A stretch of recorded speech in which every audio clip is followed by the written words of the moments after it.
الله يحرق جد باباكم الكلب، الله ينعل الحمار بكم كاملين مغاربه كي دايرين بفو. وهنا غندور خوت دابا هذا اللي تيسب فينا دابا شنو ما فهمتش انا، واش ما لقاش شي واحد فينا اللي راجل يسكتو تيبقى يدي يعني السمعه ديال المغرب الطاليان، يقول لهم يصور في السواق اللي ما الناس هي ديال بسطاء، واش تمشي تقول لهم شوفوا المغرب اش كياكلوا، شوفوا المغرب فاش عايشين، شوفوا المغرب اللي كتمشيو لها شنو العفن اللي فيه، وكيسب فينا.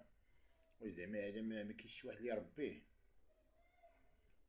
هذا راه خصهم كاع ما يخليوش يدخل المغرب، وخاص المغاربه كاملين يرفعوا عليه دعوه قضائيه كاملين، لان دابا هذا شوه السمعه ديالنا كامله، مغاربه كاملين ماشي زعما واحد ولا جوج ولا حومه، باش تكون عبره وايه لاي واحد باغي يتجرأ على المغاربه.